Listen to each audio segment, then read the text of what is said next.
자, 지난번에 어떤 분이 포스트 모더니즘과 컨템포러리 아트 동시대 미술은 어떤 차이점이 있는지 설명 좀 부탁드립니다. 라는 질문을 주셔가지고 여기에 대한 간단한 설명을 좀 드리고자 합니다. 이 도표를 한번 설명을 드릴게요. 자, 이 포스트 모던을 이해를 하면 이제 모던을 알아야 되고, 모던을 알려면 프리 모던을 알아야 되는데, 제가 이제 마름모 세 개로 이렇게 표현을 했는데, 이거를 마름모로 표현한 거는 하나의 시대 정신이 코로나 바이러스처럼 처음에 하나에서 출발하지만 점점 확산돼 가지고 팬데믹이 이루어지고 이후에는 다시 3회에 가는 그런 마름모형의 전개 과정을 보여주고 있고, 하나의 패러다임이 정점에 있을 때 이미 다른 패러다임이 한쪽에서 시작이 된다는 얘기예요. 그래서 이렇게 마름모를 중첩시켰어요. 모더니즘이 정점에 있을 때 듀샹 같은 작가들이 이미 나오잖아요. 그죠? 그게 이제 서서히 또 새로운 패러다임을 만드는 거고, 그러면서 이게 마름모가 세 개가 중첩이 되면서 전개가 되고 있는 건데, 프리모던, 고전주의에서는 이제 현상 세계를 어떻게 하면은 있는 그대로 재현할 수 있을까? 눈에 본 대로 재현하고자 한 거거든요. 그러니까 이제 새로운 패러다임이라는 것은 그 눈으로 볼 수 없는 이제 본질 세계를 접근하고자 한 거고, 그 시기가 이제 모던 시기인데, 이 모던의 특징은 크게 보면은 두 가지 흐름을 보이는데, 이 포멀리즘하고 아방가르드. 포멀리즘이라는 것은 형식 그 자체가 내용이 되는 거예요.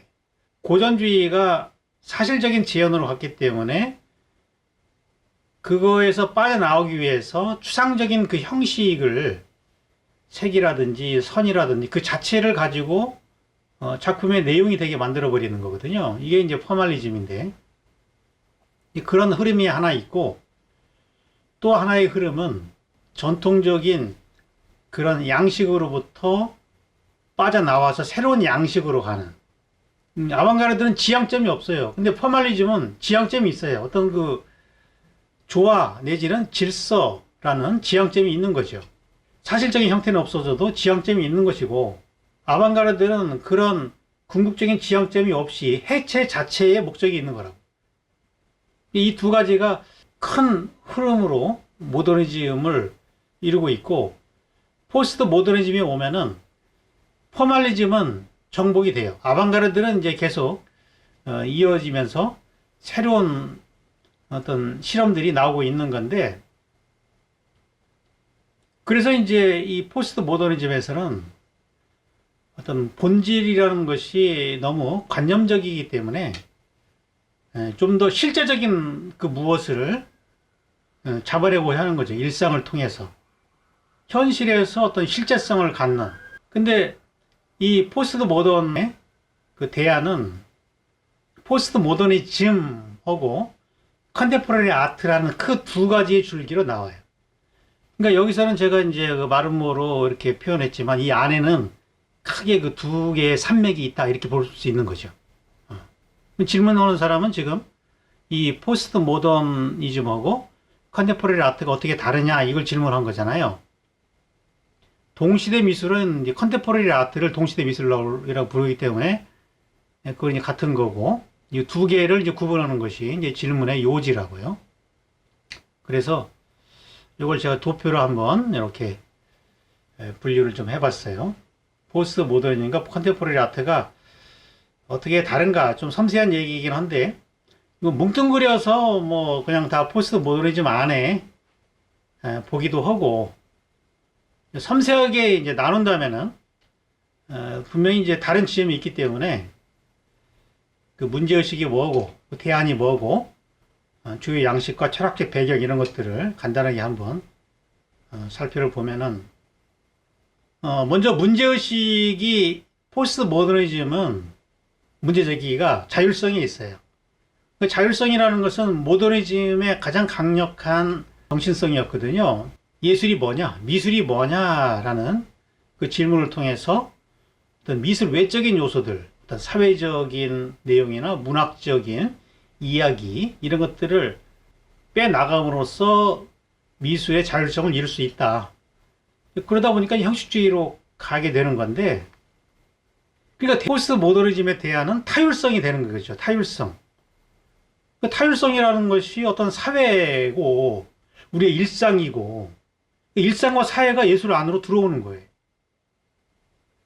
그래서 어떤 고급과 저급 간의 경계를 무너뜨리고자 하는 것이 전략이라는 거예요. 그러니까 주요 양식을 보면은 차용, 과거의 전통을 레퍼런스로 그냥 있는 그대로 가져온다든지, 그건 자율적인 게 아니죠, 이거는. 또 혼성 모방, 여러 가지 출처가 다른 뭐 사회적인 이야기, 역사적인 이야기, 여러 가지 출처가 다른 곳에 가져와가지고 막 뒤섞어 놓는다고요. 타율적인 것들을 텍스트로 짜 놓는다고요. 그러니까 이거는 모더니즘의 순수성에 대한 하나의 그 해체의 방식이고, 그것의 철학적인 배경을 말을 하면 이 후기 구조주의가 되는 거예요. 후기 구조주의. 후기 구조주의는 프랑스에서 나오는 그 철학 운동인데, 데리다를 중심으로 해가지고 어떤 전통적인 형이상학을 해체하는 거거든요. 그 이분법적인 사유라든지 어떤 중심주의, 둘로 나누면 하나를 중심으로, 하나를 주변으로 보잖아요. 우열의 관계로 설정하는. 그 미술에서도 순수와 비순수, 이걸 나눠가지고 고급 예술로 끌고 가잖아요. 모더니즘에서. 이런 거에서 완전히 벗어나가지고 중심을 무너뜨리는 거죠. 이분법적인 구분을 없애버리는 거죠.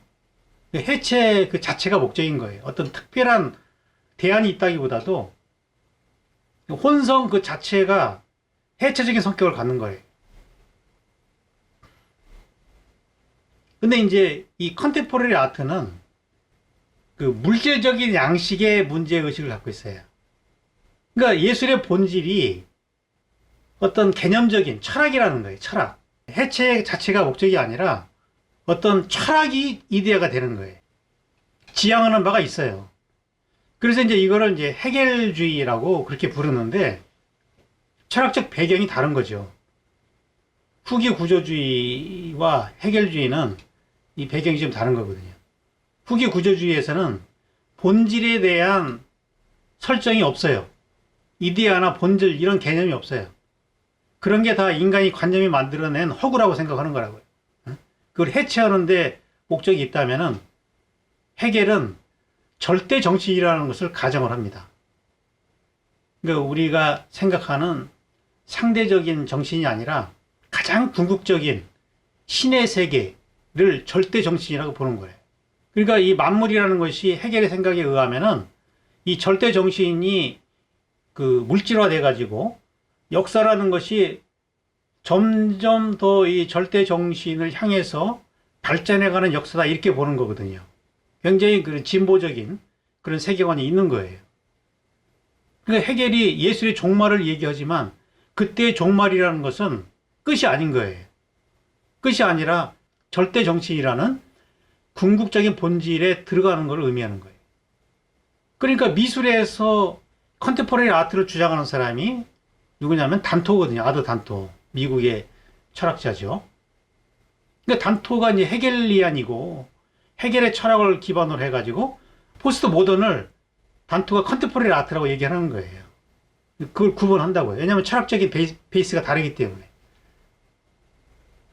그러니까 단토의 구분에 의하면은 고전주의 다음에 재현을 중심으로 하는 고전주의가 있었고, 그 다음에 그린버그식의 그 물질주의를 토대로 하는 모더니즘이 있었고, 그 다음에 컨템포러리 아트, 이렇게 되는 거라고요. 그러니까 단토식으로 보면은 예술의 본질이 철학인 거예요. 그래서 단토의 예술론을, 컨템포러리 아트를 다원주의라고 말하는 것은 철학이 본질이기 때문에 예술가들이 그런 자기의 철학적 개념이 있으면은 어떠한 양식들을 해도 다 예술이 된다는 얘기예요. 한 작가가 뭐 패션, 영화, 사진, 뭐 별짓을 다 해도 상관이 없다는 거죠. 개념만 있으면은. 그래 이제 개념 미술이 중심이 되는 것이고, 이거는 뚜렷한 어떤 목적성을 갖고 있다. 철학적 정신이라는 어떤 목적의식을 갖고 있고, 포스트 모더니즘에서는 그 목적의식이 아니라 해체 자체가 목적이다라는 얘기. 그렇게 보면은 이제 모더니즘과 컨템포러리 아트가 양식적으로는 비슷하게 나와도 그런 철학적인 배경이 다르다라는 것을 알 수가 있고, 개념을 중심으로 하느냐 아니면 양식적으로 어떤 해체 자체를 즐기느냐, 이 차이가 있는 거죠. 자, 이해가 됐을까요? 모더니즘과 컨템포러리.